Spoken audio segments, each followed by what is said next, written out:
Horas 59 minutos 30 segundos.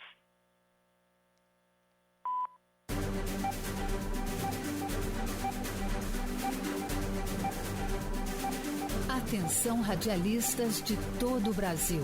É hora de noticiar os fatos que ajudam a construir um novo país. Direto dos estúdios da Empresa Brasil de Comunicação em Brasília, vem aí a Voz do Brasil.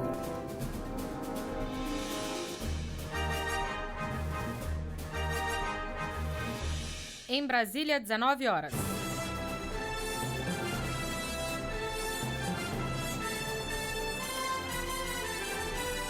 Está no ar a Voz do Brasil.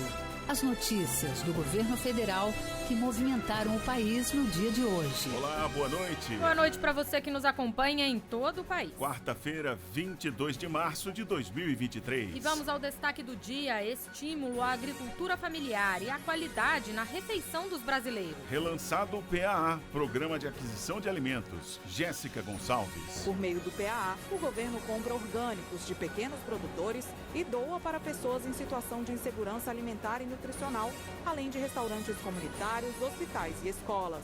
Energia limpa sem agredir o meio ambiente. Presidente Lula inaugura na Paraíba complexo que gera energia por meio do sol e dos ventos. E governo anuncia investimentos no setor. Ana Graziela Aguiar. O governo federal deve investir mais de 50 bilhões de reais em energia limpa. E você também vai ouvir na Voz do Brasil. Moradia, acesso à água tratada e esgoto para a população. Conclusão de obras em escolas, creches, hospitais. Vamos falar sobre o novo plano de investimentos do governo federal e os impactos na economia em uma entrevista ao vivo com o ministro da Casa Civil, Rui Costa. Hoje na apresentação, Mariana Jungmann e Luciano Seixas. E assista a gente ao vivo pela internet, acesse voz.gov.br. O Ministério da Educação vai ouvir professores de todo o país em uma pesquisa para ajudar a construir uma política nacional de alfabetização de crianças.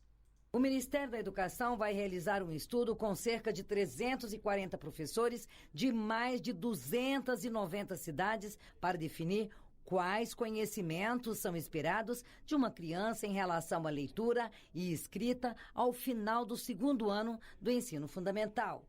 A ideia é estabelecer diretrizes e políticas públicas para um novo Plano Nacional de Alfabetização, como explica o presidente do INEP, Manuel Palácios. Vamos promover um grande entendimento nacional sobre o que desejamos, quais são as habilidades, quais são os conhecimentos, qual é o desempenho desejável ao final do segundo ano do ensino fundamental. Uma das metas previstas no Plano Nacional de Educação é alfabetizar todos os alunos, no máximo até o final do terceiro ano do ensino fundamental. É o que defendeu o ministro da Educação, Camilo Santana. Quando a criança, na idade certa, não aprende a ler e escrever, a gente compromete todo o ciclo evolutivo dessa criança. O ministro Camilo Santana disse ainda que o Programa de Educação para Todos também está fazendo estudos para contribuir com a melhoria na educação. Reportagem Cleide Lopes.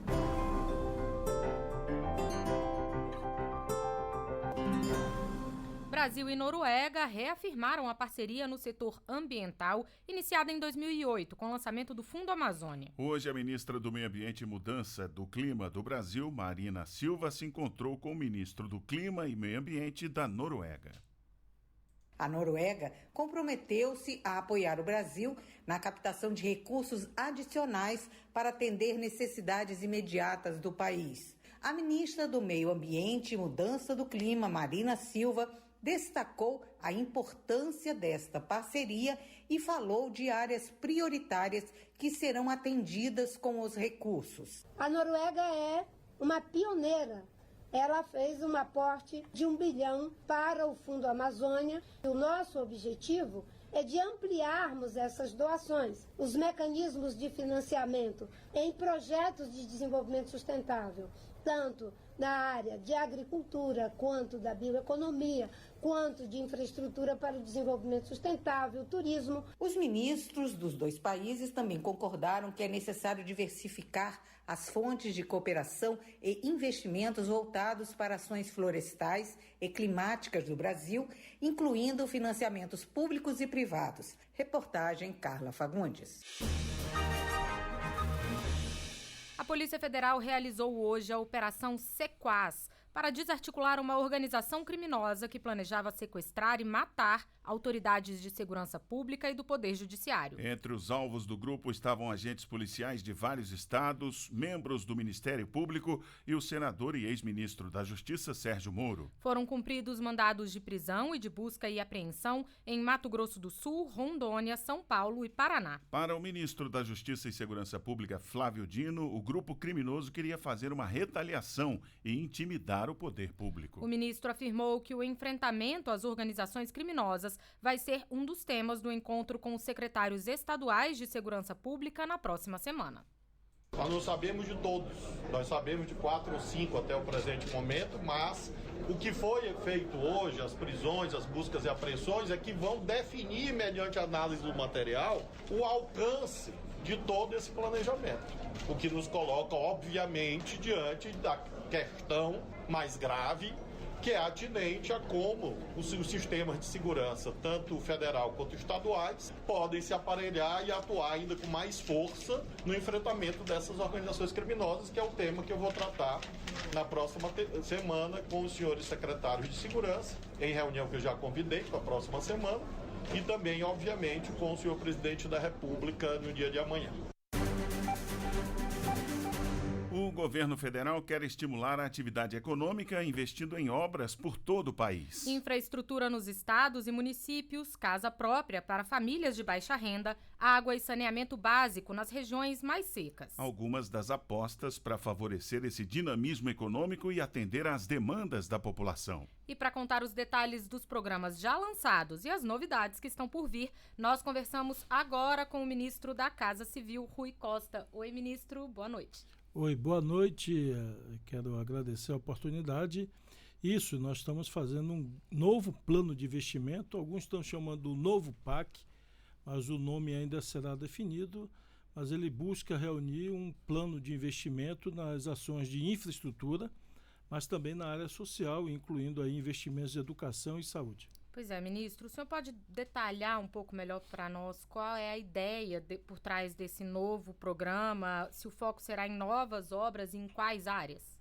Sim, o programa ele buscará dois objetivos. Primeiro, concluir muitas das obras que foram iniciadas ainda com Dilma e nos governos anteriores foram paralisadas. Então, num primeiro momento, nós já estamos retomando todas essas obras, a exemplo dos projetos do Minha Casa Minha Vida, conjuntos habitacionais que foram começados no governo Dilma e ao longo desses anos foram paralisados. Então nós estamos buscando retomar essas obras, concluir e entregar os conjuntos habitacionais para a população. É um exemplo concreto, assim como na área da infraestrutura. E ontem à noite nós estávamos em reunião com o ministro Renan Calheiros, que fazíamos um balanço do investimento na área do transporte, e ele apontava que só esse ano nós vamos investir em novas estradas e recuperação e manutenção de estradas federais 4 vezes o que foi investido no ano passado na manutenção em novas estradas. Então isso é um valor bastante substantivo de investimento e nós vamos reunir esses investimentos no novo programa e o objetivo é melhorar a infraestrutura do país, melhorar a logística, melhorar as condições de vida do povo e, é evidente, com todas essas obras, gerar emprego, renda para as diversas cidades do Brasil. Ministro, o governo lançou a plataforma Mãos à Obra, que está chamando prefeitos e governadores para indicarem aí os empreendimentos que devem ser retomados. Como é que eles podem fazer essa indicação? E há algum prazo para isso? Sim, há um prazo até o dia 10 de abril próximo. Então, fica aqui o convite a todos os prefeitos, prefeitas, governadores, governadoras, para que entrem na plataforma e atualizem a situação da obra da sua cidade, do seu estado que está paralisada. qual o objetivo disso? Alguém pode perguntar, mas, ministro, não existe um sistema que diga lá o status da obra, quantos por cento ela está construída? Sim, existe. O problema é que muitas dessas obras, de creche, de escolas, outras obras, ficaram muitos anos paralisadas e muitas delas regrediram. Como é que é, ministro, uma obra regredir? É porque num conjunto habitacional, se você construiu a porta, a janela, botou o vaso, mas largou lá abandonado, infelizmente, os vândalos chegam e roubam o vaso, roubam a janela. Então, houve um decréscimo na construção da obra. Você tem que repor a janela, repor o vaso sanitário. E o que tem no sistema é o status da medição, ou seja, o status quando a obra foi paralisada, que era aquele status. Nós precisamos saber, de fato, na vida real, como é que está essa obra. Tem mato, foi degradada, o tempo estragou o que foi construído. Então, é esse status que nós queremos, por isso fica o apelo aí para você que é prefeito, prefeita, secretário municipal, nos ajude a trazer o máximo possível. O prazo é dia 10 e com essa radiografia, essa fotografia da situação de cada obra, nós vamos publicar uma medida provisória e retomar todas as obras de creche, de escola, posto-saúde, estradas, de infraestrutura urbana, para que a gente volte a acelerar o emprego, a renda e melhoria da vida das pessoas. Agora, ministro, o senhor mencionou anteriormente o Minha Casa Minha Vida, que vai estar dentro desse novo programa de investimentos do governo, mas o governo está prevendo novas regras aí para o Minha Casa Minha Vida. O senhor já tem aí alguma previsão? E quando essas regras vão ser anunciadas? Sim, nós publicamos a medida provisória, que é o grande regramento, e agora o Ministério das Cidades está publicando portarias regulamentadoras da SMP. Então, nós temos algumas novidades. Por exemplo, o Minha Casa Minha Vida, originalmente, ele permitia que os conjuntos habitacionais ficassem em novas áreas de crescimento urbano. Só que isso foi entendido como áreas distantes da cidade. Então, nós estamos limitando para uma distância máxima de 1 quilômetro, onde termina a cidade, para ser construído o novo equipamento, o novo conjunto habitacional. Não vamos permitir mais 3, 4, 5, 8, 10 quilômetros de distância da sede, não será mais permitido, exceto no programa de habitação rural, evidente, mas aquele de habitação urbana. Tem novidades no programa, como a possibilidade de estados e municípios apresentarem projeto de retrofit de prédios antigos ou prédios abandonados que possam ser transformados em habitação. Com isso, além da habitação, nós vamos revitalizar centros urbanos. Então, São Paulo, Rio, Salvador, Belo Horizonte. Fazer uma reforma urbana também. Exatamente. Tem muitos prédios, e prédios às vezes de 10 andares, 15 andares, 5 andares, que estão lá abandonados, que no passado eram prédios comerciais e que podem ser transformados em prédios residenciais. Então, no novo planejamento urbano, na chamada reforma urbana, isso é um ganho, porque a forma de recuperar esses centros urbanos é você habitá-los novamente, você levar gente para morar lá, para consumir, para viver, e você recupera esses centros, muitos deles abandonados, com prédios degradados, e fica aquela imagem horrorosa dos centros abandonados. Então, nós queremos revitalizá-los. Outra novidade do Minha Casa Minha Vida também aí na sua cidade, a possibilidade do prefeito, do governador, ajudar a fazer lote urbanizado. Que em muitas cidades existem cooperativas ou mutirão da prefeitura que faz autoconstrução, até com os beneficiários, com apoio técnico do município. E muitas vezes o prefeito não faz, porque não tem um investimento para o arruamento, para o passeio, para a iluminação, para a rede de água, rede de esgoto, para botar um equipamento de educação, de saúde ali. E isso o Minha Casa Minha Vida vai oferecer, ou seja, o loteamento urbanizado, para que o município, em regime de mutirão, possa construir casas, imóveis de moradia. Então, terá também essa versão do lote urbanizado na nova versão do Minha Casa Minha Vida. Ministro, com toda essa previsão de investimentos, o governo vai precisar buscar iniciativas externas. Essa é uma das metas da viagem do presidente Lula à China. O que é que o Brasil pode trazer de lá em termos de economia? Sim, nós, evidente, para manter esse ritmo acelerado, nós vamos ter que inovar. Além de fazer investimentos com orçamento público da União, nós vamos precisar, primeiro, ampliar projetos, programas de concessão pública, e projetos de PPP, parceria público-privada. E para isso é fundamental sensibilizar fundos internacionais, investidores internacionais que querem investir aqui no Brasil. E para isso é importante, a China é um país que primeiro avança rapidamente em tecnologia, tem grandes fundos de investimentos, grandes empresas e tem um forte investimento, tem um forte interesse em investir aqui no Brasil.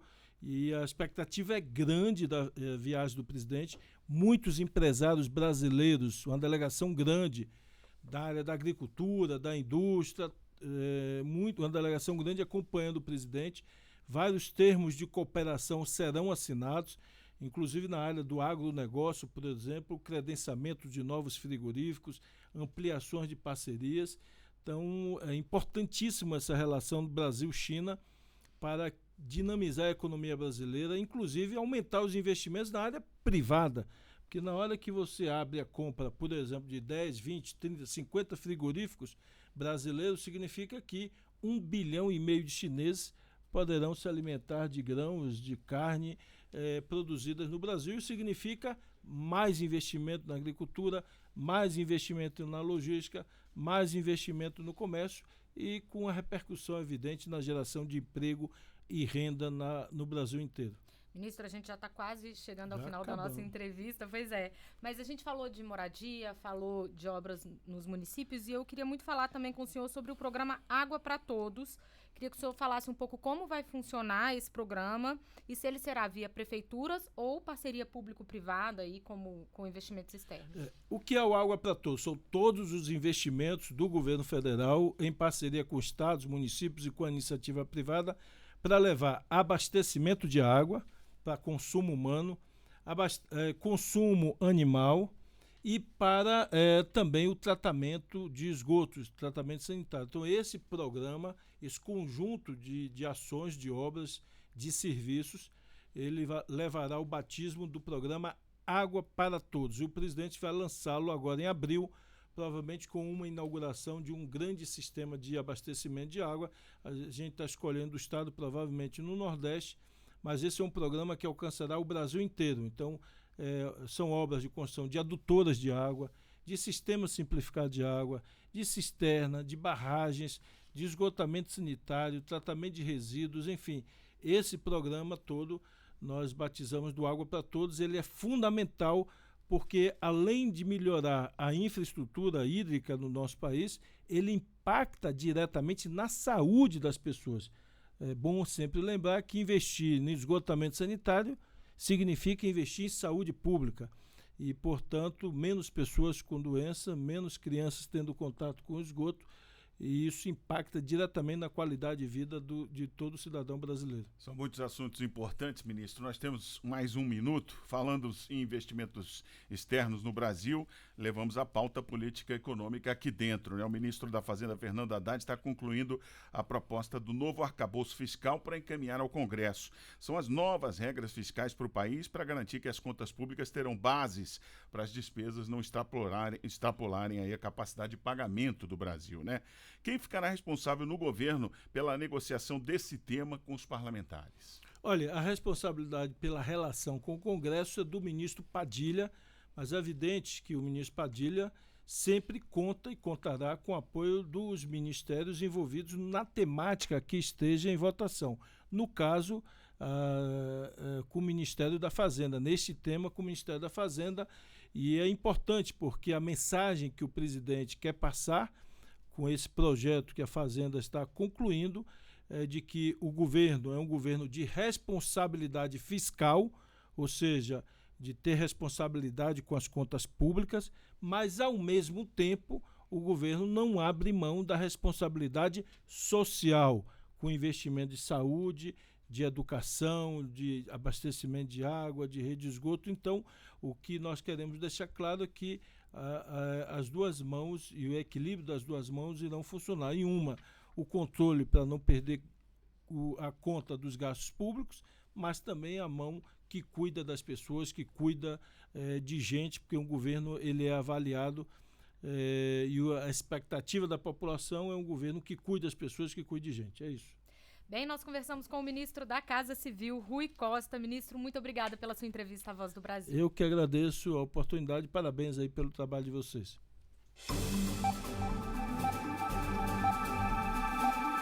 Energia limpa e